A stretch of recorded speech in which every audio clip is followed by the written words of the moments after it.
Chapter 351, The Right Path. A golden soul ring appeared around Tang Wolin, bathing him in its glow. He activated golden dragon body, and the ring's glow intensified, enveloping his figure with brilliant light. His aura surged forth, blood essence flooded through his body, filling it with strength. Then his hand slowed down, and the flow of his blood essence reversed. He pulled one hand back toward him, then moved both of them along a peculiar path. As he did, his blood essence became more potent, and the golden light around him grew even more radiant. The faint roar of a dragon broke the quiet of the forest. It didn't come from Tang Wolin's mouth, but instead resonated from his blood essence. Despite how soft the roar was, its oppressive might was clear. It sounded as if a slumbering dragon were awakening. Tang Wolin's hands continued to move slower and slower, and the draconic roar grew weaker. After 10 minutes, the roar faded into silence and his blood essence returned to normal. He let out a long breath, then shook his head. This isn't how it went. Ever since Chawoshi showed Tang Wolin dragon shocks the heavens, he had been practicing it every day after dinner. He had determined that his blood essence was the most potent around that time. However, he had yet to succeed in mimicking Chawoshi movements even once. It was hard for Tang Wolin to control his blood essence. When he practiced, his heartbeat would accelerate, and his blood essence would surge through his meridians, filling them to the brim and straining his body. Despite all the progress he had made thus far, Tang Wolin could only succeed in circulating his blood essence 1/3 of the way. Even so, he felt his blood essence grow thicker every time, toughening up his meridians, muscles, and viscera. He was certain that this would aid him in breaking future golden dragon king seals. The only unfortunate side effect was that his appetite had grown as well. It was then that Tang Wolin understood just how much he needed to thank Feng Wuyu. If he hadn't met that crazy old man, he would still be racking his brains trying to figure out how to feed himself every day. With that taken care of, he could wholeheartedly throw himself into cultivating and blacksmithing. After his blood essence settled, Tang Wolin sat down and began practicing the mysterious heaven method. Cultivating in the forest allowed him to put in half the work for twice the benefits. Back in their dorm room, Shishi paced back and forth, struggling with indecision. In the end, he resolved himself and walked over to the curtain dividing the room. Come here for a second, Gu Yue. I have something I need to talk to you about. Gu Yue was usually gone in the afternoons, be it to draft battle armor designs or go to wherever she usually disappeared to, but it was evening now, and she had returned not too long ago. Gu Yue answered with suspicion, but got up and walked over to Shishi nonetheless. Can I listen to? Shu Shaoan asked. No way, Shishi said firmly. Shu Shaoan clicked her tongue. Why are you being so mysterious? I'm going to tell Captain about this when he gets back. Shishi followed Gu Yue out of the room. After glancing around for a moment, Shishi led her toward a quieter location. The nervousness on Shishi's face piqued Gu Yue's curiosity. He called me out so seriously. Just what does he want to talk about? Soon enough, they arrived in a secluded area, and Gu Yue spoke up. So, what's going on? Listen to what I have to say, Gu Yue, but don't be mad. Shishi said anxiously. Gu Yue frowned. Out with it already. What do I have to be mad about? It's like this. Just as he was about to speak, he looked into her doubtful eyes and deflated like a balloon. Oh, never mind. Just forget about it. Let's head back. He turned around to leave for their dorm room, but Gu Yue grabbed his arm. Don't just hum and haw like that. If you have something to say, spit it out. Are you even a man, or were you just pestering me with your chirping? Shishi's mouth twitched. Then he gulped. Okay, fine. I've been thinking about this all day and wasn't sure if I should tell you, but I'll just say it. We're still young, so we still have a lot to look forward to in the future. What do you want about? Gu Yue stared at him in complete bewilderment. Shishi gathered his resolve, his chest puffing out courageously, when he suddenly saw someone enter their dormitory. Yuan and Yui walked by, wearing a male uniform as usual. She saw Shishi and Gu Yue, and Shishi saw her. She stared at them in surprise. Out with it already. Gu Yue shouted, growing impatient. Shush. I'll tell you in a bit. Shishi gestured to Gu Yue, indicating that Yuan and Yui was present. Then Gu Yue saw her and acknowledged her with a nod. Yuan and Yui responded with a cold nod of her own and left with large strides. Shishi let out a deep breath, regaining his composure, and moved to whisper into Gu Yue's ear, but she pushed him away. You can tell me from over there, she said. Why do you have to be so difficult?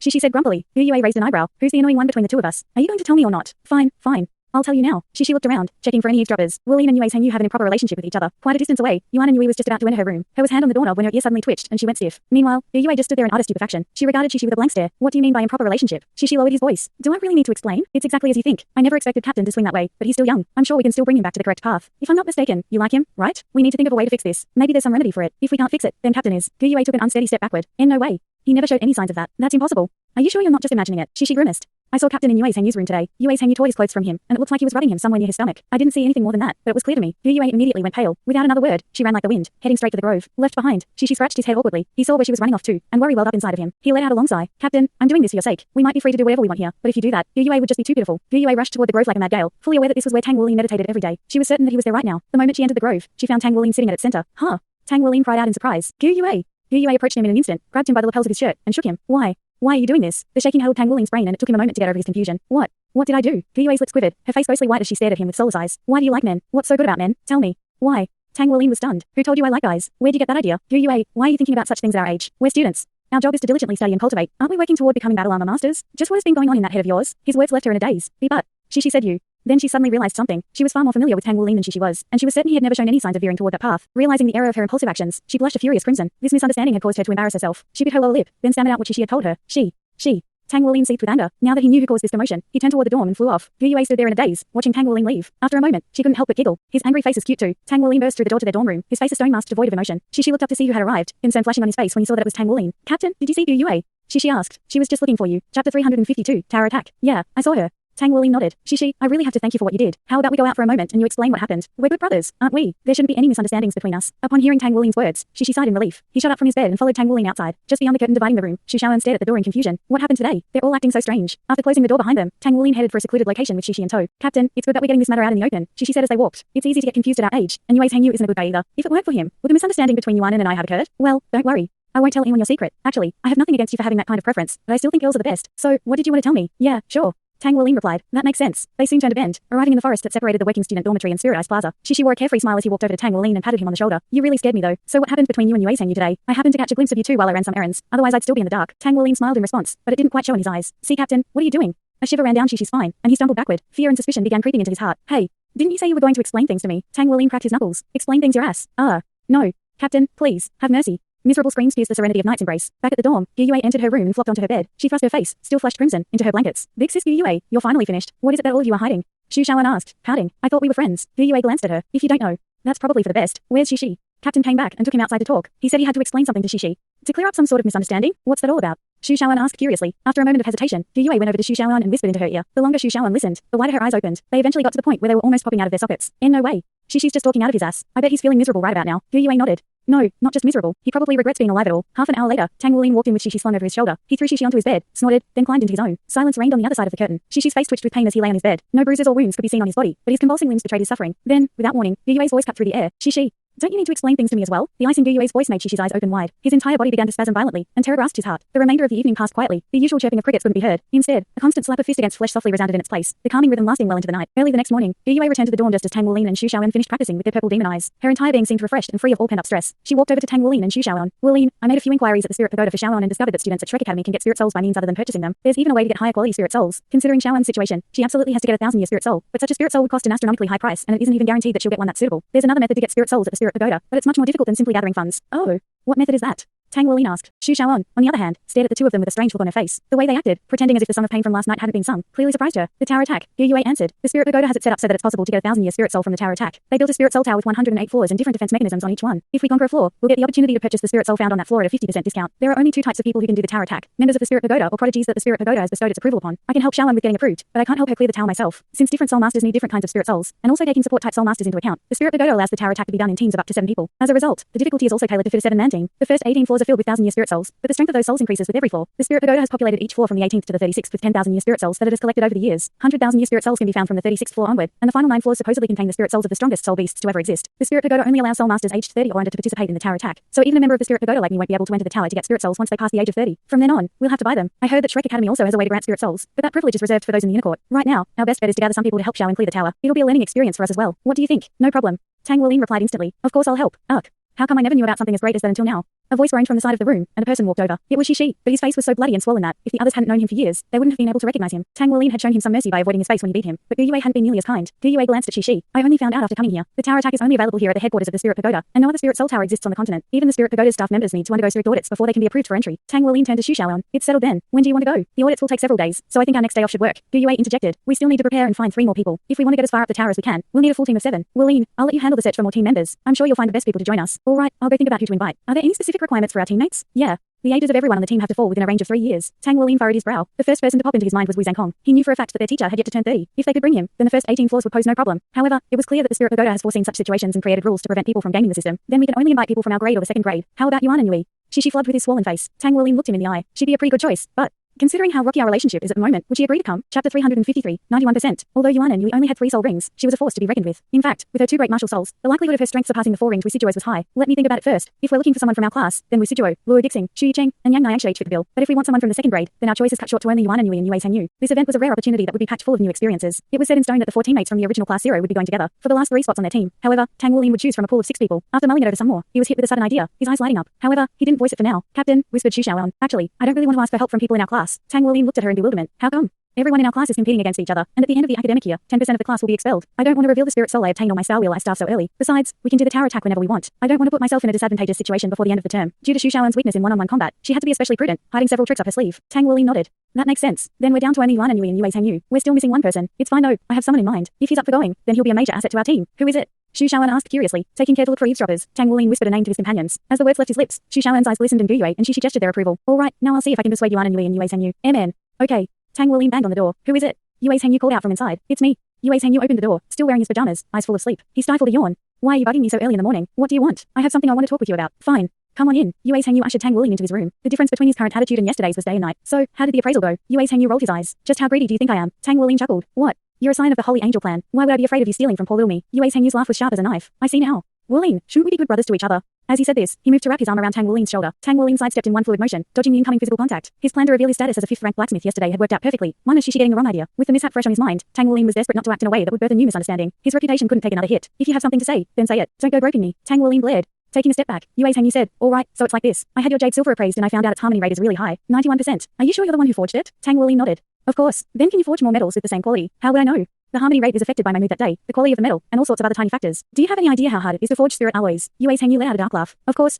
That's good then. I want to order a large batch of jade silver from you, but they must have at least a 90% harmony rate. You can set the opening price, contribution points or spirit items. You name it. How does that sound? You'll let me set the opening price? He stared at Yue Hengyu, eyes wide. Yes, that's right. I'll have to think about this. But even if I do agree, I can't guarantee success. It's too hard to forge alloys with above a 90% harmony rate. I don't have the money to buy all the raw materials either. I'll supply you with the raw materials. Yue Hengyu fired back, flaunting his riches. I'll trade the spirit item you asked for the other day for your piece of jade silver. I'll also put down 1,000 kilograms each of high-grade heavy silver and magic silver for you to forge into jade silver. But you'll have to sign a contract that stipulates any pieces above a 90% harmony rate will be sold to me. We can discuss a price later. How about it? Things are a bit more complicated than that, Tang Wuling countered. I'll trade you the jade silver now and we can discuss the price for the future jade silver later on. Although that piece of jade silver was very valuable, it was only 1,000 refined. Its price would skyrocket if it was spirit refined. That said, it was about as valuable as the meteoric iron he had sold Yue Hengyu in the past. Definitely worth a 2,000-year spirit item. All right, the heavy silver and magic silver will be delivered to you within 3 days. Yue Hengyu said without missing a beat, a twinkling light in his eyes. Unknown to Tang Wuling, Yue Hengyu had his family's butler test the jade silver immediately the day before. When the results came back as a 91% harmony rate, the butler could not believe his eyes. Not even their clan's Saint Blacksmith could forge an alloy with such a high quality. Moreover, their clan's Saint Blacksmith wouldn't bother to forge for the clan's younger generation. The Holy Angel clan's rules were strict, and unless one reached a certain level, the support given by the clan would be very limited. All the children in the clan had to claw their way up by their own efforts. As a result of the clan rules, Yue Hengyu had learned to take full advantage of every resource available to him since childhood. The reason he was so interested in the jade silver was because it was highly compatible with his martial soul. Jade silver amplified the elemental and physical attributes, both of which the Holy Angel martial soul was concerned with and balanced. Despite not being a top-grade metal, it was the perfect material to make his two-word battle armor. Of course, that was assuming it was spirit refined. The harmony rate of an alloy was significant because for every 5% above 60, it was possible to reforge the alloy with an additional metal. It was common knowledge the more metals an alloy consisted of, the stronger it was, assuming the ratios were correct. An alloy with a 91% harmony rate allowed for 6 reforging attempts. The success of future reforgings was anyone's guess, but this piece had 6 tries to succeed. This was why it was so valuable. Jade silver with a 60% harmony rate was nowhere near the price of the spirit item Tang Wuling wanted. His jade silver with the 91% harmony rate, however, was a priceless treasure well worth Yue Hengyu's offer, even if it was only 1,000 refined. While Tang Wuling had his schemes, Yue Hengyu wasn't sitting around twiddling his thumbs either. With the matter settled, Tang Wuling flashed Yue Hengyu a pleasant smile. Hengyu, I need your help with something else. If you agree, I'll give you the other piece of meteoric iron. As stingy as he was, Tang Wuling knew how to treat his best clients. What do you need?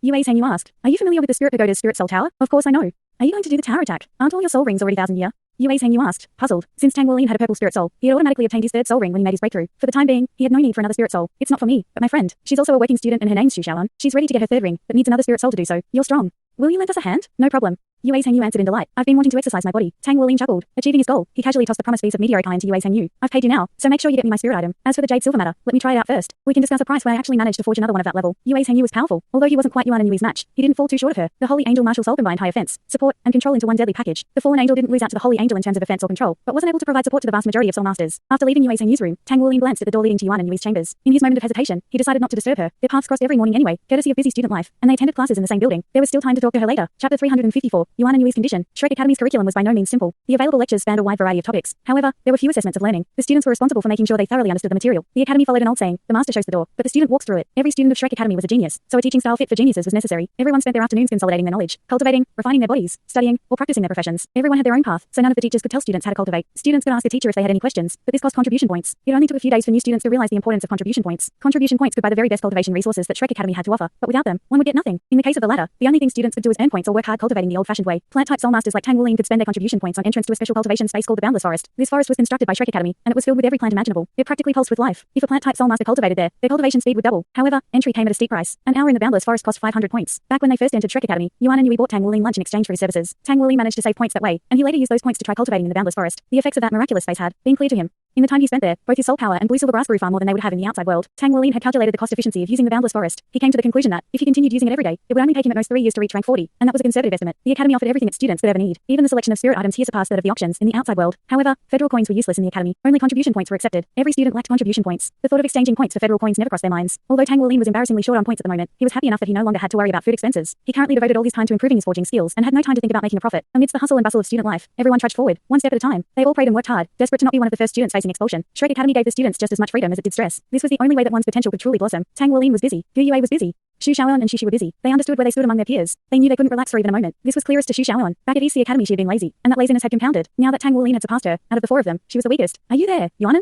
Tang Wuling said as he knocked on the door to her room. They had only 2 days until their day off. After thinking about things over and over again, he came to the conclusion that Yuan and Yui was the best person to invite to their group, and he finally found time to come visit her. The door opened, and Yuan and Yui stepped into view with a cold glare. What do you want? Are you here to pay me the contribution points you owe? Contribution points? Tang Wuling nearly choked. Don't have enough just yet. He smiled meekly. Yuan and Yui rolled her eyes at him and began closing the door. Wait a second. Tang Wuling thrust his hand toward her, sticking a metallic object into the gap of the door before it could close. She opened the door once more and took the metal object in her hand. I'm sorry about the incident from before, Yuanan, but our side was already punished for it. We're all working students, so we shouldn't be hostile to one another. I came to make amends. If you have anything to say to me, please say it. What is this? Yuanan asked, looking at the metallic stone in her hand. It was cool to the touch. Tang Wuling grinned. It's a spirit alloy. Have you heard of it? Yuan and Yui's eyes shot up to meet his. This is a spirit alloy. She clearly wasn't as knowledgeable as Yue Hengyu. Yes. This is jade silver. Yue Heng Yu ordered it from me. It's an alloy made from heavy silver and magic silver. The harmony rate of this piece isn't too bad. It's a little over 70%, but it's too low for him, so I was planning on selling it to the academy. You can forge spirit alloys? Yuan and Yui asked, her tone far more respectful than it had been just moments before. Tang Wuling sniggered in his heart. Everything was going according to plan. He had suffered countless hardships growing up as a blacksmith, and he knew how to make the best of any situation. MN. I'm a 5th-rank blacksmith, he said, rubbing his blacksmith's badge as he spoke. After the incident with Yue Heng Yu, he didn't dare to flaunt it as casually as he used to. In that instant, a crack formed in Yuan and Yui's mask of indifference, but it immediately disappeared. She returned the jade silver to him and said, all right, so what did you come here for? Here's my chance.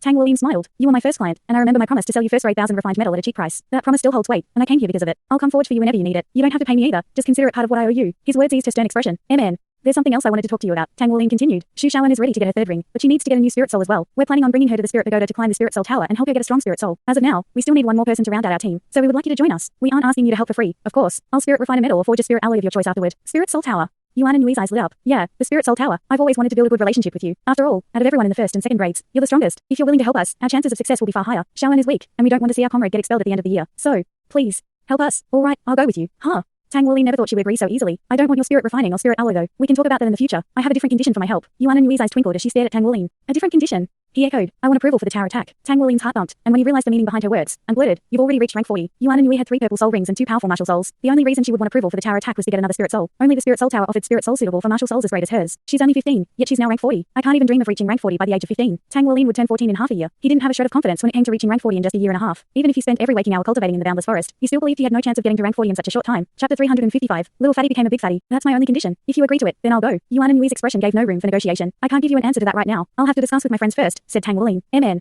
Yuan and Yui closed the door on him in one swift motion, clearly still wary of him. Left standing in the hall, Tang Wuling returned to his room and explained her condition to his friends. Just forget about her then. We'll be fine without her. I don't want to trouble big sis Yue too much, said Xu Shaoan. Although she didn't know the price Tang Wuling had paid to invite Yue Heng Yu, she could vaguely guess it had not come cheap. Similarly, she had no idea what Yue would have to pay for another spirit soul quota for the tower attack. Yue waved dismissively. It's fine. No trouble at all. Yuan and Yui is a really strong assault type. I'm certain if we have her on our team she'll be a huge help to us and you'll get a good spirit soul. It's worth it to consider accepting her condition. Besides, Tang Wuling interjected. This is a chance to ease our tense relationship with her. We can restore it to what it was like before the incident. She's really skilled too, and she's practically guaranteed to enter the inner court in the future. Since we're all working students, we should be friends. I agree, Shishi chimed in, leaping up from his bed. Xu Shaoan shot him a dirty look. Of course you agree. Every day you're cleaning the front of her room, wiping the windows, drawing water for her, and wagging your tail for her like a good little puppy. Tang Wuling threw his gaze at Shishi. Eyebrow quirked. What are you up to? I'm just trying to atone. Tang Wuling shook his head in resignation, then turned to Gu Yue. Are you sure it wouldn't be too much trouble to get another quota? It should be fine. I'll go ask tomorrow after lunch. Whether we get another one or not doesn't really matter. If we don't, we'll be short one person, but we're more than strong enough to tackle the tower. All right. All of a sudden, a knock sounded at the door. The 4 friends looked at each other in surprise, pondering the identity of the uninvited visitor. The only possible people they could think of were Yue Heng Yu and Yuan and Yui. Xu Shaoan jumped off her bed and made a beeline for the door. To her surprise, her entire line of sight was obstructed upon opening it. Who are you? She asked, shocked. A perfectly round meatball towered over her. Despite standing slightly over 180 centimeters tall, his waist was as wide as he was tall. He grinned at her, chubby cheeks round like a chipmunk's. Hello, I'm looking for Tang Wuling. Is he in?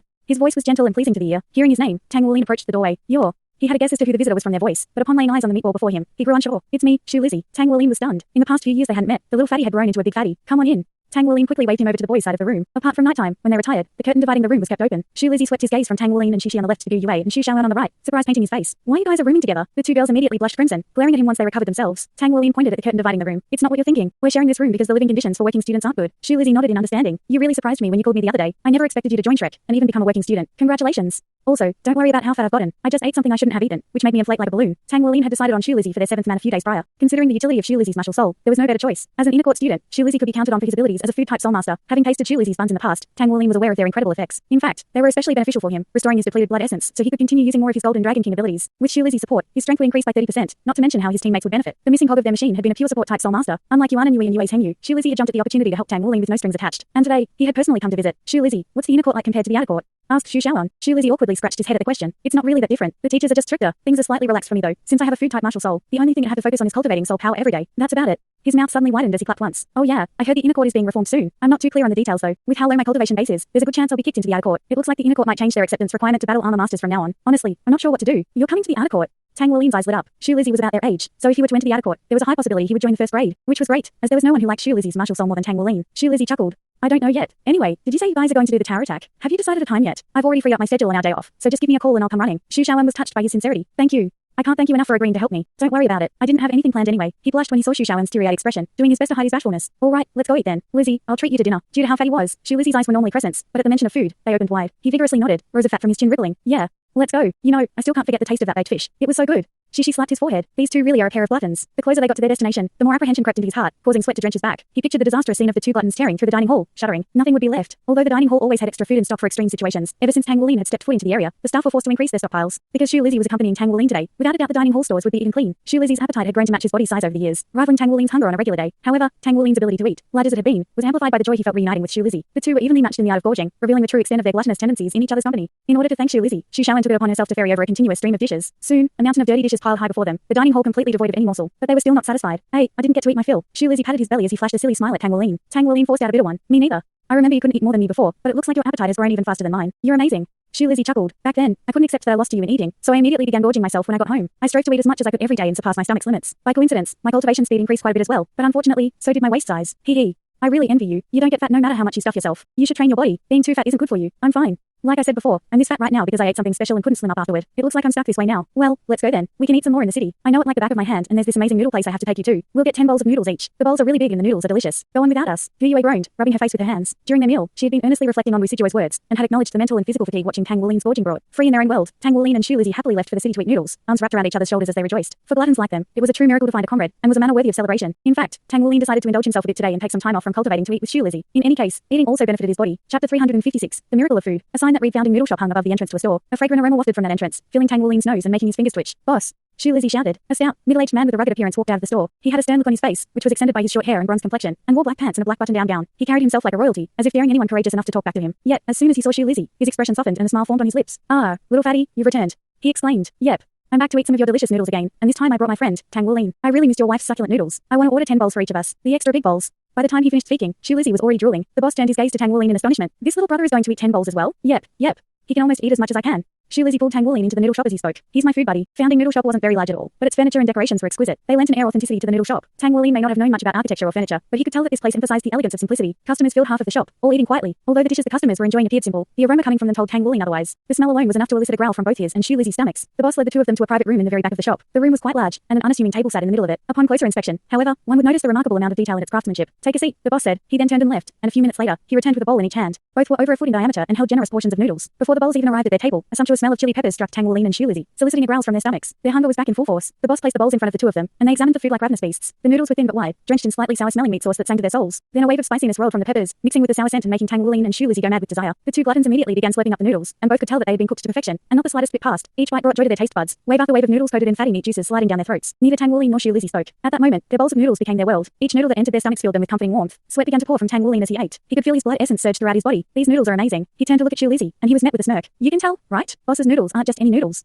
Shu Lizzie said smugly. He added some spirit herbs to the dough, so not only are his noodles delicious, they're also extremely nourishing. Then this must be expensive, right? Tang Wulin asked in a whisper. Amen. Shu Lizzie nodded. He accepts contribution points and federal coins here. Each bowl costs about 20,000 federal coins or 2,000 contribution points. Wah. How much? Tang Wulin's voice went up an octave. Shu Lizzie shushed Tang Wulin hastily. Don't be so loud. I know it's a bit expensive, but the noodles are so good. They're good for your body too. Anyway, don't worry about the price today. It's my treat. I've saved up a lot of contribution points since there aren't many places in the inner court to spend them. We can talk about that kind of stuff after our bellies are full. After eating 10 bowls of noodles, Tang Wulin felt that his blood essence had become more lively than ever before. He felt as if he were about to soar into the sky at any moment. He could feel his entire body grow feverish, and he knew he needed to let off some steam. Shu Lizzie went to pay the bill, which came up to a total of 40,000 contribution points. It was a sum that Tang Wulin found it impossible to imagine for just a meal, and his heart ached when he saw the receipt. All those points just for one meal. No wonder the boss personally received Lizzie. I'm going to head back and exercise a bit. That meal was a bit too heavy for me, Tang Wulin said with a wry smile. Okay. I gotta say though, I can't believe your stomach surpassed mine yet again. Shu Lizzie patted his stomach in satisfaction, his plump face sweating a bit from the nourishment of the spirit herb noodles. Well, see you later then. Shu Lizzie waved goodbye. In contrast to Shu Lizzie's mellow blood essence, Tang Wulin's blood essence raged through his body like a flood. This marked a clear difference in the way both of them digested the noodles. As Tang Wulin made for the exit, the boss handed him a card. On it was the word founding and a sole communicator number. No longer able to suppress the energy within his body, Tang Wulin picked up the pace and was soon running back toward campus. Since the shop wasn't very far away, it only took him a few minutes to arrive at the academy's gates. Tang Wulin thought his blood essence would settle down during the run back, but that wasn't the case. Instead, his blood essence grew more vigorous as it continued to course through his body, almost as if it were trying to escape. Tang Wulin rushed into the grove near the working student dormitory, golden light emanating from him as his golden blood essence soul ring grew restless and struggled out of his body. The moment the soul ring left his body, his tense nerves began to relax, and he finally had room to breathe. His blood essence surged through his body like a roaring river, filling every inch of him with a comforting heat. However, this energy had to be released somehow. He raised his hands and slowly moved them in a circle, guiding his blood essence along the pathway of dragon shocks the heavens. Due to the excessive vigor of his blood essence, just this small gesture was enough to form a whirlpool of energy within himself. He had been practicing dragon shocks the heavens for a little over 10 days now. He hadn't made much progress up to this point, however, and his blood essence could trace no more than 50% of the pathway. But today was different. His blood essence was more forceful than ever before, and it attacked the walls in his meridians with blazing rage. The flow of his blood essence reversed, the resistance within the whirlpool of energy gradually faded away, and then, all of a sudden, he broke through the 50% barrier. A faint golden mist enveloped Tang Wulin's body, and a draconic roar resounded from his blood essence. essence. It pierced the night with unprecedented might, and he was now completely immersed in this mystical state. Golden scales appeared on his right arm and chest, and the soul ring activated golden dragon body on its own, bathing him in a light far more radiant than before. His blood essence raged within him, washing his meridians and viscera and seething energy as it poured from his body and heated up the air around him. As Tang Wuling grew feverish from the burning energy, his eyes flashed crimson gold as if they were ablaze. He began to tremble, his meridians convulsing, and the energy surging from him forced the air around him to become a swirling tempest. His hair whipped back and forth in the frenzy, his clothes burned to ash, and golden lines appeared all over his body, making him resemble a young dragon preparing to soar into the heavens. Even as his blood essence rampaged with him and fought to erupt skyward, he remained steady. Although his clothes had been burned to ash, his blacksmith's badge remained glued to his chest. A purple-white aura emanated from it, struggling to keep him calm. Tang Wuling's blood essence gained momentum as his arms moved slower and slower. All of the nourishment from the food he ate had been completely transformed into blood essence. As the rumbling of the dragon's roar grew louder, his body began to expand as well. Chapter 357. Little Gold Light. Tang Wuling's eyes now shone a brilliant gold as his blood essence continued to surge toward the heavens. It rapidly progressed along the dragon shocks the heavens pathway, going past the 50% mark and reaching 60%, then 70%. Once his blood essence traveled 80% of the pathway, a bottleneck appeared. Tang Wuling felt as if his entire being were working to stop his blood essence from advancing any further. The whirlpool of energy that raged inside of his body rapidly expanded, but try as it might, it could not break through the barrier within him. As his stomach ballooned, Tang Wuling's entire body turned gold. He suddenly found it difficult to breathe, almost as if the air had grown thinner. Pain tormented him, but he couldn't stop now. He could only let his blood essence continue to gather and compress in his stomach. All of the blood essence in his body moved with his soul power to gather at that one spot. Despite how tough his body and his meridians were, he felt as if he were about to explode. Not good.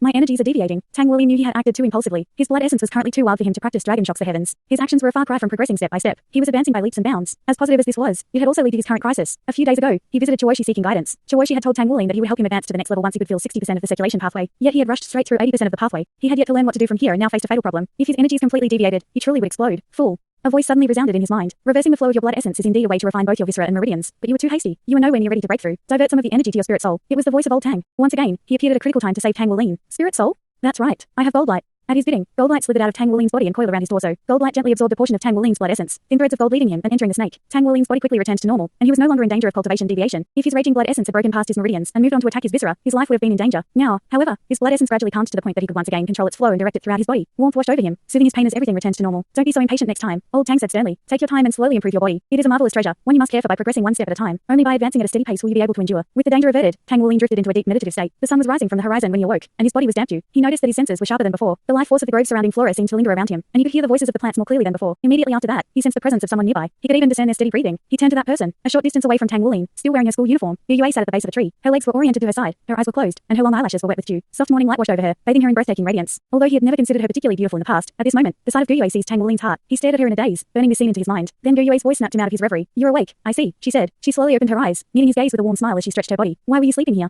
Tang Wuling asked. You didn't come back to the dorm no matter how late it got, so I came here looking for you. When I saw that you were deep in meditation, I didn't want to disturb you, so I went to sleep. She spoke as if this was just the natural thing to do. Tang Wuling walked over to her and ruffled her hair. Let's go then. It's time for breakfast. He wanted to thank her, but for some reason he couldn't comprehend. He didn't want to say the words. After they returned to the dorm, Tang Wuling broke from his daily routine and didn't practice his purple demon eyes. Instead, he quickly washed up, ate breakfast, went to class, then had lunch when class was finished. After lunch, Yue left for the Spirit Pagoda while the others practiced their professions. It was a normal, busy day for them. By the time evening fell, Yue returned, and she brought good news with her. The Spirit Pagoda had granted them a second quota. Wow. The Spirit Pagoda is so generous.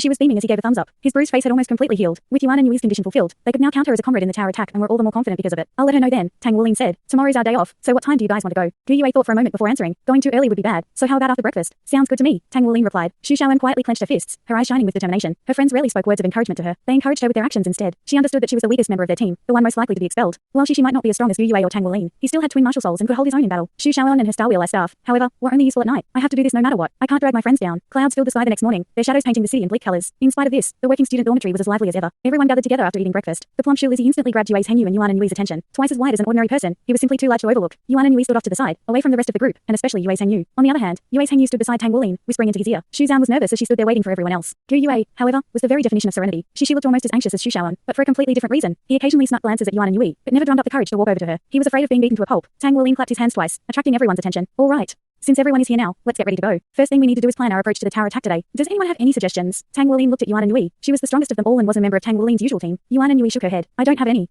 I'll do whatever you tell me to do. You guys just need to help me continue climbing the tower after Xu Shaoan gets her spirit soul. No problem. Tang Wuling turned to Yue's Henyu. How about you? Considering how strong they were, both Yuan and Yui and Yue's Henyu had the qualifications to take over as leader. Before Yue's Henyu could say a single word, Yuan and Yui cut in. I'll take orders from anyone but him. Yue's Henyu glared at her, just as he was about to retort. However, Tang Wuling pulled him to the side and whispered into his ear. Yuan and Yanmi's cheeks reddened a bit at the sight, then she averted her gaze. Yue's Henyu suppressed his pride and snorted. Fine. Wuling, you take command. Aren't you the captain of your team anyway? This matter concerns your team, so I'll just do as I'm told. Tang Wuling smiled and nodded. He only had to whisper Jade Silver into Yue's Henyu's ear to get him to submit. Tang Wuling had been lucky in the past few days and managed to forge a piece of Jade Silver with a harmony rate over 90%. He had immediately given it to Yue's Henyu, but had yet to ask for compensation. This was why he trusted Yue's Henyu so much right now, why he dared to be so confident. Before Tang Wuling could turn and ask him, Xu Lizzie waved his hand dismissively. I just came to have some fun with you guys and help out. Chapter 358, warm and soft. Although Xu Lizzie stood off to the side like a harmless lamb, neither Yuan and Yui nor Yue's Henyu dared look down on him. The reason was simple. The badge on his belt that spelled out Shrek Academy was red. They both understood the significance of that color. That was the mark of an inner court student. He was one of the geniuses who stood at the peak of the continent, destined to become a battle armor master. Tang Wuling didn't question any of his three friends, simply nodding at them instead. All right. I'll lead the team then. She is our only agility type. We have 3 assault types, Yuan and Yui, Yue's Hangyu, and me. Yuan and Yui will be positioned in the center, and Yue's Hangyu and I will support her by her side. Gu Yue will support me with control and ranged attacks. Last but not least, Xiaowen will be our backline fire support. Everyone nodded, not a spark of dissent present. Since they were a 7-man team put together at the last minute, they must rely on brute strength to climb the tower. Fortunately for them, Yuan and Yui was on their team. Her attack power was worth that of several soul masters in the same ring level. Additionally, Yue's Hangyu and Tang Wulin were also coming along. Although Tang Wulin wasn't their match in overall strength, he could stand their equal when it came to explosive power. Besides, he was also responsible for commanding the team and controlling the battlefield. He considered the rest of his team. Gu Yue was their hidden ace. Given enough time to charge up, she could unleash thunderous elemental attacks from afar. In contrast, Xu Xiaowen was proficient in creating and taking advantage of openings, a skill she had honed from the nature of her martial soul. As an agility type, she wasn't to be trifled with either. Then there was Xu Lizzie as their support. Under the influence of his food type martial soul, Tang Wulin's battle power increased by 30%. For now, he only knew of Xu Lizzie's recovery pork bun. The rest of his arsenal a mystery. Either way, the combination of their strengths formed an incredible 7-man team. Let's go.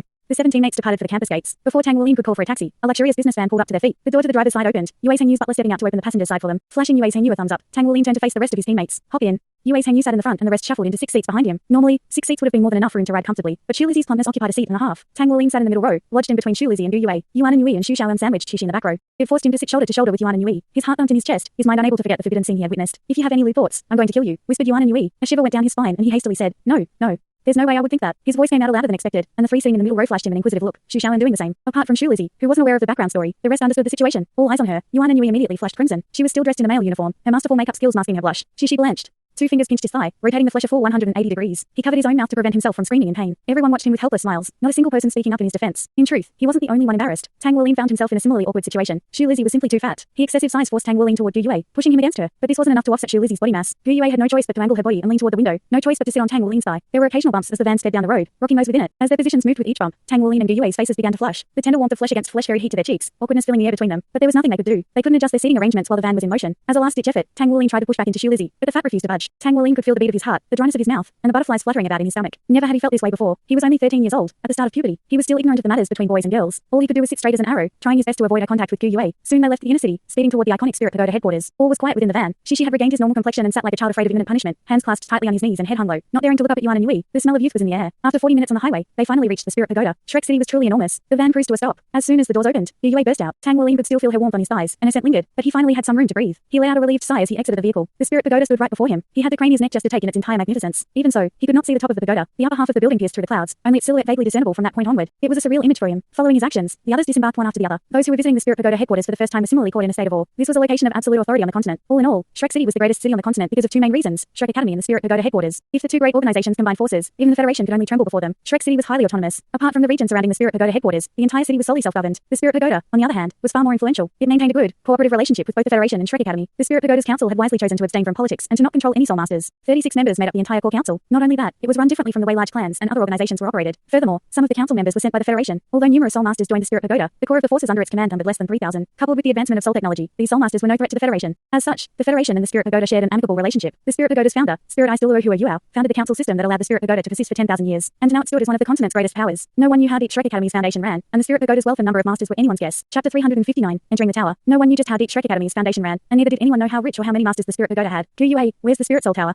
Tang Wulin asked. No trace of the awkwardness from the heated car ride remained. It's inside the headquarters, said Gu Yue. It's not actually a physical building. Think virtual. The technology used to make it is even more advanced than what was used for the Spirit Ascension platform. The tower is one of the Spirit Pagoda's most important assets. Follow me, everyone. They climbed the stairs to the entrance. After registering their identities, they could step foot within. When did getting admittance into the Spirit Pagoda headquarters become so fast? They've really raised their efficiency, exclaimed Yue Sengyu. Tang Wulin glanced at Gu Yue. He recalled her flashing a badge at the staff member while they were registering. The first floor was a majestic hall larger than those of other Spirit Pagoda branches Tang Wulin had visited. Murals covered the walls, stretching along the dome ceiling. Although these murals weren't eye-catching in size, through sheer number they depicted an epic tale of an age long gone. Tang Wulin spun around in place as he searched for the mural that began the tale. He spotted it a moment later. It hung above the center of the dome ceiling, a gigantic eye of a color Tang Wulin could not put into words. A simple glance and it were as though it was sucking out one's soul. A spirit eye? Is that the Spirit Douluo's martial soul? Each mural in the Spirit Pagoda headquarters depicted scenes from the Spirit Douluo's legend. Tang Wulin could spot Shrek Academy among the artwork. This hadn't surprised him as the Spirit Douluo was originally a Shrek Academy student. The murals recorded all of his great accomplishments. The murals are beautiful. Look, that's the Spirit Douluo's wife, Dragon Butterfly Tang Wutong. Xu Xiaowen pointed at a mural. The legends say that together with the Spirit Douluo, they have a grand total of 4 amazing soul fusion skills. Tang Wulin followed her finger and took in the image of a gigantic blue butterfly, a golden V emblazoned on its back. The word beautiful couldn't begin to describe her. She was a goddess. Let's go. We have business to take care of. Since Gu Yue was familiar with the hall, the murals didn't affect her much. She took the lead, heading deeper into the building. This section of the hall was vast and empty. The only things present were a reception counter and some elevators. Gu Yue led them to a red elevator, flashing her badge. The door opened and she ushered everyone in. The red elevator is specially reserved for high-ranking Spirit Pagoda members. Yue Yu exclaimed. Gu Yue, just who are you? She spared him a glance, then shook her head in silence. The elevator ascended for a full minute before coming to a stop. They had their breath stolen away the moment they stepped out of the elevator. Through the glass walls of the pagoda, a sea of clouds stretched as far as the eye could see. They could vaguely make out the shape of Shrek City through the gently billowing clouds and mist. Gu Yue fetched her cell communicator from a pocket and dialed a number. She stepped to the side, talking in hushed tones for a minute before rejoining her friends. Beneath the youths were milky white patterns stretching across the floor, coupled with the scenery outside. The impression that they were floating high above the clouds was inescapable. Farther in was a silver sliding door. After knocking a few times, Gu Yue slid it open and continued to escort her teammates. Before them stood a perfectly put together and spacious room. Sitting behind a desk was a tall woman in her 30s. She had a neat look to her, red hair falling straight down her back like a curtain. The woman was the most beautiful decoration within the room, her mere presence bringing life to it. She smiled warmly after recognizing the identities of her visitors, walking over to greet them and revealing her black uniform. Welcome to the Spirit Pagoda. I'm Gu Yue's teacher, Leng Yaoshu. Hello, senior, everyone said in unison. Gu Yue's teacher? It was Tang Wulin's first time hearing this. Out of everyone in the group, only Yue Yu seemed to react to her self-introduction. His brows wrinkled as if he were trying to recall an important fact. I'm happy to get to know young talents from Shrek Academy like you all, Leng Yaoshu said. Well, let's not delay any further then. I'll escort you to the Spirit Soul Tower. She made for the door with a gentle grace, her body exuding the unforgettable charms of a mature woman. Leng Yaoshu. Leng Yaoshu. Just where have I heard that name before? Try as he might, Yue Yu couldn't figure out what the name was associated with. Tang Wulin cast a questioning look at Gu Yue, but she responded with a smug smile. Right. There's no way the Spirit Pagoda wouldn't see how talented Gu Yue is. Her teacher's probably some big shot here. Leng Yaoshu led the 7 students down a corridor. Whenever they ran into another staff member, the staff member would stop and stand to the side in deference. Their heads slightly bowed as they snuck glances at the students. They soon arrived before a large golden elevator. Leng Yaoshu pressed her hand on the door and it immediately slid open. Students followed her in. The elevator was spacious enough to accommodate a dozen people, not to mention a mirror. The interior was painted a sparkling gold, energy humming in the air. With a jolt, the elevator sprang into motion. It came to a stop seconds later, ushering the group into a circular hall several hundred meters in diameter and 50 meters tall. At the top of the roof sat a triangle with a gem dangling from its midpoint. It emitted a faint golden light. At the center of the hall was a lofty hexagonal platform, a flight of stairs leading to its top. It gave off the impression of an altar. The platform covered at least 100 square meters, and in the center was a golden door towering 15 meters. All sorts of equipment were littered throughout the room, staff members bustling about. Leng Yaoshu's arrival hadn't affected them. Only those that noticed her stopped to salute before continuing with their work. You kids can go now. I've already arranged things for you. She pointed at the large golden door. Thank you, teacher. Gu Yue smiled. Rather than treat her teacher respectfully, she was more intimate in their interactions. Leng Yaoshu beamed a doting smile. It's your first time entering the Spirit Soul Tower, so don't be careless. It isn't the same as the Spirit Ascension platform. Everything you encounter in there is real. Pay attention to your safety. I'll be monitoring you all from outside, so the moment you're in danger, I'll bring you out. Thank you, senior. Tang Wulin stepped forward and expressed his gratitude as the team captain. She examined him for a moment, then warmth entered her smile. I take it you're Tang Wulin. MN. I am. Leng Yaoshu sighed and shook her head. It's a real pity. I definitely want to recruit you if you hadn't joined the Tang sect. Well, all right then. You kids go on now. We can continue that topic after you're done. I'm opening the Spirit Soul Tower. The moment those words left her lips, the surrounding staff members immediately changed gears and saluted Leng Yaoshu, shouting out, "Yes, Mom." Yue Yu's eyes lit up. He remembered who she was now, but at that moment, Tang Wulin gave the order to enter the door. Gold filled their eyes the second they stepped through the doorway, their figures vanishing into the golden light. Watching them disappear, Leng Yaoshu revealed a trace of disappointment in her eyes. Weren't we like this back then too? Seeing them, I'm reminded of how we used to be, she muttered. But you've long since forgotten about me. Unlike entering the Spirit Ascension platform, the 7 students weren't hit with a wave of dizziness. Instead, everything felt normal, as if they had walked through an ordinary doorway. The gold faded from their vision, eyes sharpening as they took in their surroundings. They found themselves in a large hall. Thick pillars jutted out from the ashen grey brick floor to support the ceiling. The hall was humongous, over 1,000 square meters in area, empty apart from them. The place felt ancient, like they had traveled back in time. Not a second after they finished examining their surroundings, the golden door behind them disappeared. Then, right before their eyes, an illusory pagoda formed, layer after layer swelling into existence. Chapter 360, charging through the tower. As soon as it completely took shape, the illusory spirit pagoda faded away, and moments later, the hall was empty once more. Octagonal in shape, the hall had a diameter of at least 300 meters. Tang Wulin's team of 7 stood in the center of the hall. 8 doors, each 10 meters tall and 5 meters wide, surrounded the students, towering before them. Yuanan, Sangyu, triangle formation. Shishi, adapt to the situation. Gu Yue, Xiaoan, Lizzie, stay in the center. Tang Wulin barked as he stepped forward to form one of the triangle's points.